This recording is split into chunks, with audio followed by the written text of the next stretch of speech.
Welcome to the Neck Mobility Conditioning Series.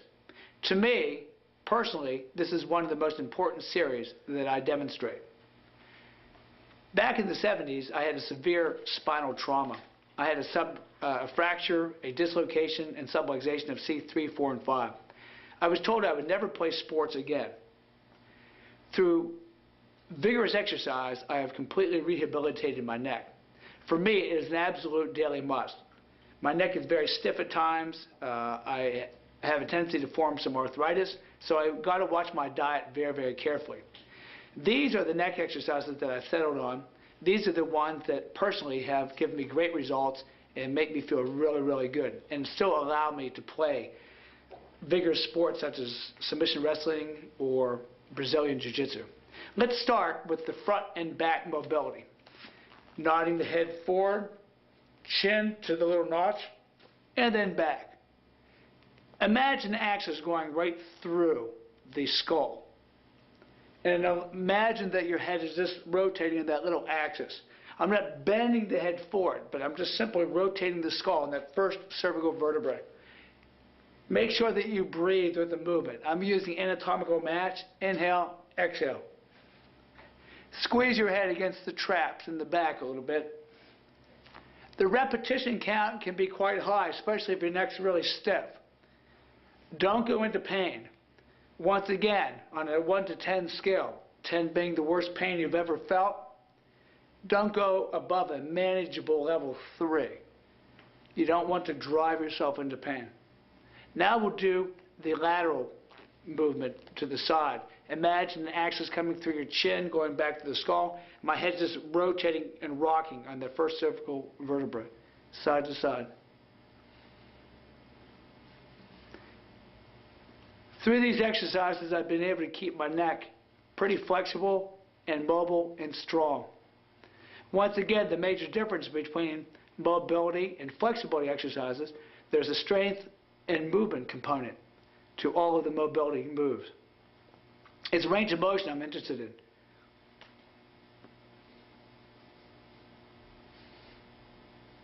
Now we're going to do a slightly different rotation. I'm going to rotate the top of my head slightly to the side and let my chin go the opposite direction. And once again, my head's just moving on top of that first cervical vertebrae. I'm not twisting the head, but I'm still rotating, but there's a slight turn of the chin, so that the crown is going one way and the chin is going the other. So it's slightly different from the lateral. I find this very beneficial. It gets very deep up underneath that skull, frees my neck from tension and pain.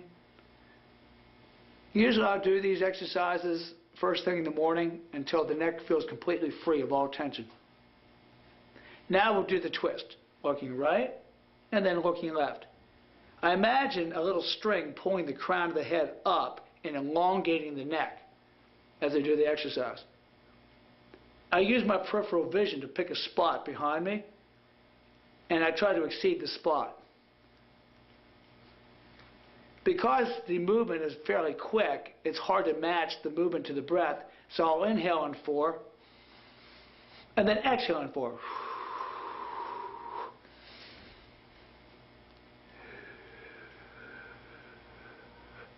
Sometimes I will perform several hundred repetitions before the neck feels good. Other times I only need 10 or 15, depending on what I've done the day before and how I've slept that night.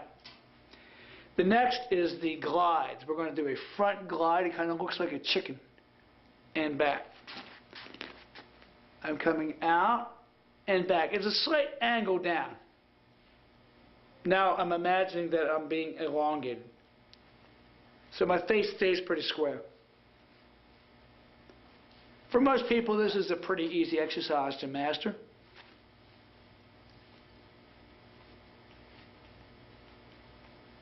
And this gets a very, very deep level also. We also have a lateral glide. This is very hard for most people. You may need to practice in the mirror. It took me months and months to be able to get my neck to move this way because of old scar tissue and inflammation. It moves from side to side. Now, a good way to learn this move is to place your hands on your shoulders. And I put my nose on the crack, the seam of my bathroom mirror. And then I would move my head to one side of the mirror, and then on the scene, then the other. And then I learned to move the head side to side, and eventually you don't need the arms. I find, though, that by pressing the hand slightly on the thighs, and just a slight shoulder shrug will allow me to get a good lateral glide. Now, I'm no Shakira, but you should have saw me before. I couldn't move my neck in this plane of motion at all. What are the benefits? Freedom from pain. Freedom in all directions. Once again, we have a saying in jiu-jitsu. Get used to being in these positions because someone's going to put you there whether you want them to or not. So the idea is to be tension-free. This reduces injury. Now, let's put those two together. The front glide and the lateral into a circle. Front, side, rear, side, front. And you can do it very mechanically in the beginning. And you may have to use a mirror. This is not easy for most people, especially if you have a really well-developed neck and shoulders. Now let's reverse. Side, rear, side, front. Get all the tension. Breathe. I'm inhaling and exhaling. Keeping the breath soft. Let's sophisticate the movement by doing a figure eight. Front to the left rear, front to the right rear. So we're doing a forward figure eight. And then a backward figure eight would be starting from the front, rear, left front, rear right. These can be seated, done seated. You can do it while watching TV. People that sit in front of a computer in the office, really, really good thing to do. Just take a break, get up from the desk, move around, even sitting at the desk, sitting in traffic. You can practice doing your neck movements throughout the day. As I said before, with that severe neck trauma, I have to be very vigilant and always working that neck. All right, let's go to the figure eight. Imagine you're Pinocchio and you just told a big whopper and your nose is grown and you have a little piece of chalk. What I'm going to do is I'm going to draw an imaginary figure eight with my nose. I'm going to turn my head and drop it down and rotate the head up and look at an imaginary spot in the ceiling. Turn my head, drop my head down, and roll up. So in essence, I'm doing a nice, big figure eight. This feels wonderful. Many times when the other movements can't quite get the tension or pain out of my neck, this is the movement I go to. And if your neck's really sore, you can do a little figure eight with the nose. Just trace an imaginary little figure eight. And you can do every angle. You ought to hear the clicking and grating going on. You can turn the head and do little figure eights. Find the position of tension and then just keep working it until you feel all the tension release. Try all different angles of the little mini figure eights. Wonderful exercise. The last standing sequence we're going to do is the shoulder shrug. The neck and the shoulders obviously are tied in. And generally speaking, if you have a lot of tension up through the chest and thoracics, it can also create tension in the neck. So the shrugs work a lot of the muscles of the upper back and they attach into the neck. Notice that I'm not bringing the elbows out. I'm trying to let my arms hang. I'm just kind of sliding the hands up and down the seam. Feels really good. Now let's reverse the shrug forward. Try to keep the arms uninvolved as much as possible. Now let's do alternating back, like you're on a little spindle, like a little rotation. And then reverse and forward.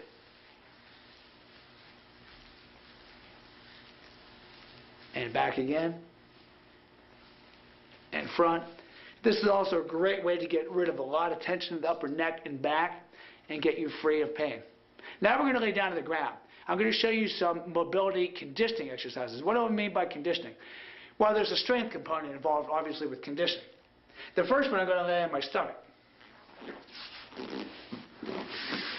And I'm going to lie in a prostration position, they call in yoga. And I'm going to try to make my body as long as possible with my forehead on the ground. And I keep trying to stretch the arms and the legs as far, make my spine as long as possible. From this position, I'm going to raise my head and squeeze it against my trapezius. That's all the further I can go. It's like a little neck isometric.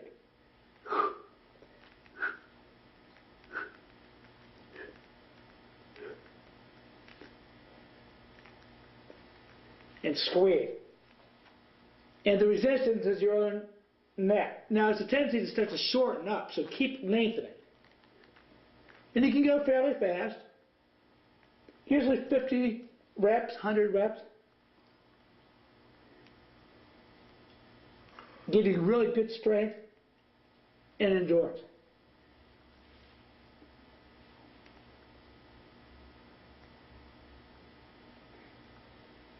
All right, the next one we're going to do on our back. We're going to get into a butterfly position here. Open up the knees from here. And we're going to bring our head so our chin is on the chest. From here, I'm going to contract my abdominal muscles so you get residual benefit in the stomach. And I'm going to turn my head to the right and then to the left. And I'm going to turn rapidly. What makes this different than the standing is my neck has to contract and actually hold my head up. So I'm getting a strong neck contraction with the weight of my head. If you wanted, you could actually put like a 5 or 10 pound ankle weight in the head and strap it around your head.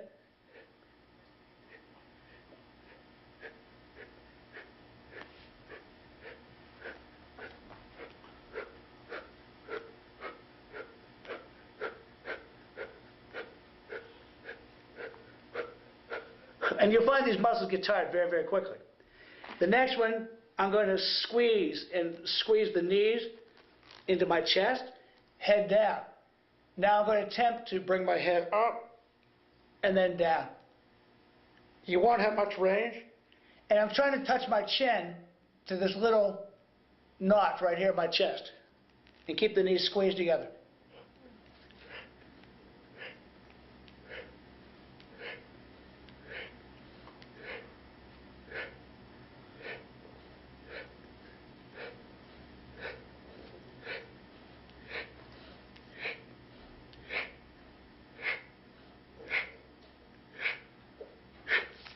Now I'm only doing a few repetitions because I don't want to bore you with my own personal workout.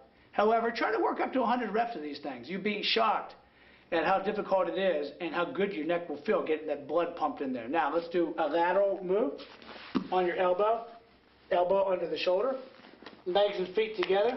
You can use your other arm for support and let your head hang. Just let it hang and bring it up.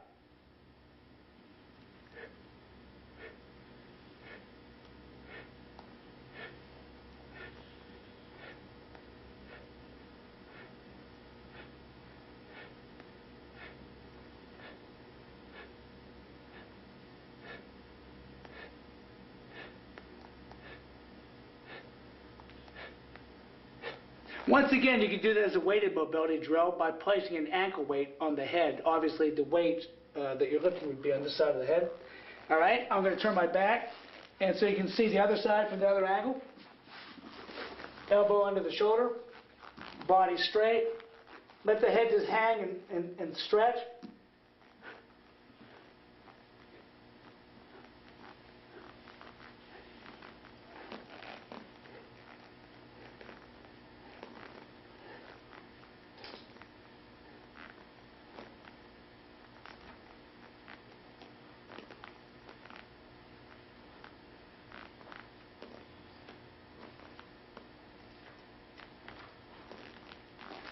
And it feels very, very good. And my neck feels very flushed with blood right now. I had a little stiffness. I slept a little funny last night. I've been filming for a couple of days.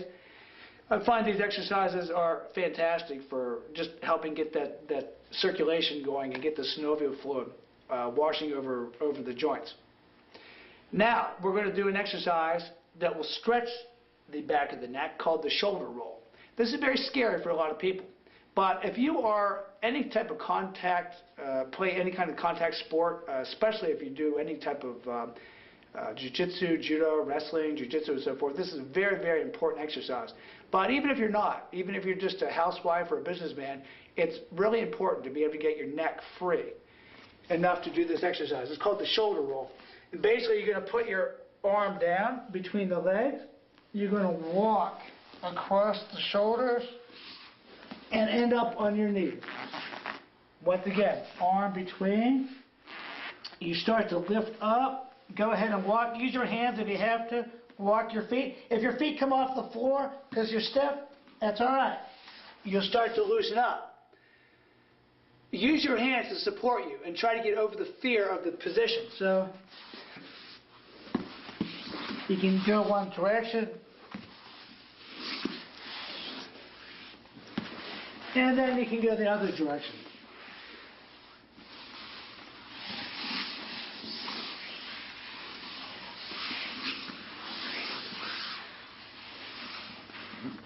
And it feels very, very good. It's a very strengthening exercise. It puts your neck in that stretched position, which would normally be a position of weakness, and makes it very, very, very strong. Now the next one is called the bridge to plow move. It's a neck roll, basically. It's the same type of shoulder roll, except you're starting from a back bridge. It's another one of the advanced mobility drill. You saw in the other spinal series, the bridge series, very similar, where you come up into the bridge, try to flatten the spine to the floor. I'm going to take my arm and place it underneath my body. This arm comes over top. Now I'm going to do that same shoulder roll. Notice how the leg starts to come underneath. My legs come in a circle, When I'm to the other side, the bottom leg comes through, and I'm back to the bridge. Let's go to this side. Arm comes through. Arm comes over. Hips turn. This is where most people lose it. Now I go across the neck. Now the leg comes through, and back to the bridge. I'll do a couple at speed so you can see what the exercise looks like.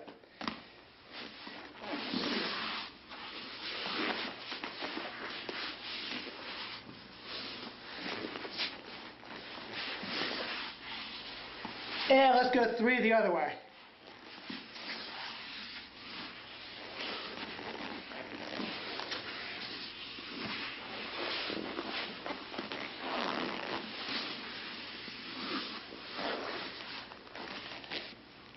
It may look somewhat difficult. I have found that exercise to be extremely freeing to my entire neck. It makes the neck feel wonderful, rather counterintuitive looking, really. Now the next one is a little bit more advanced. It's called a long neck roll. Once you've mastered this, and this becomes pretty easy, you start in the prone position, arms flat. I'm going to turn the shoulder. As I do so, I'm going to come up on my toes and turn back.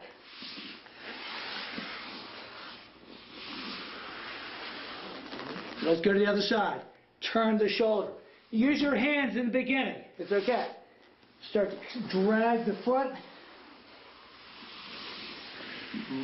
There's a very strong abdominal influence in this.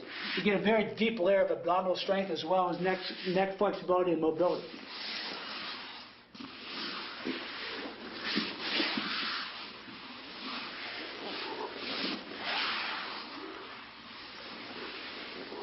Other side.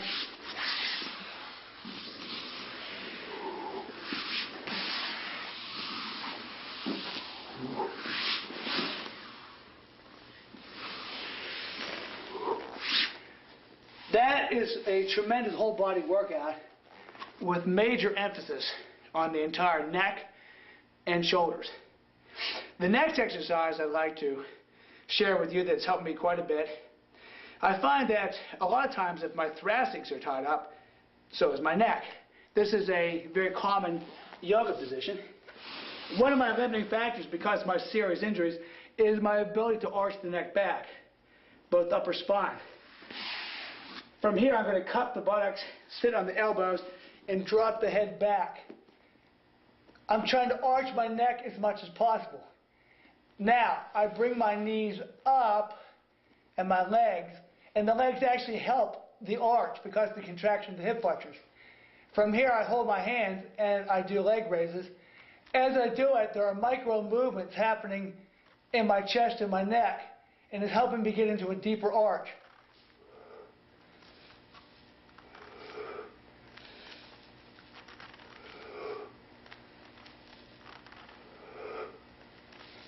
And what I found, this helps open my spine.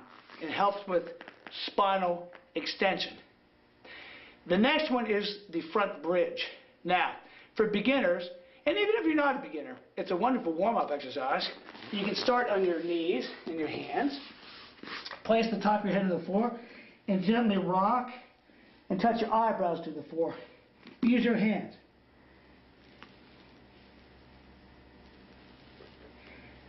And then from the top of the head, start to work your ears to the floor, side to side. Once again, don't force it. Use your arms to unweight your body.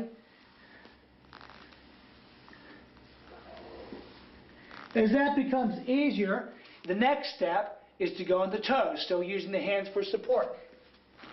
Here, and rock.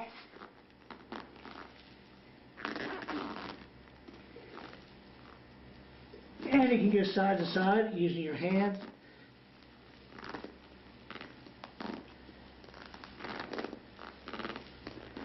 And eventually you can just hold.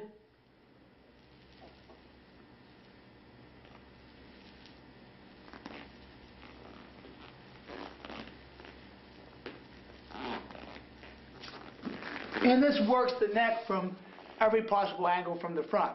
Now, if you have severe neck injuries or severe neck pain, you might want to work into that one very slowly.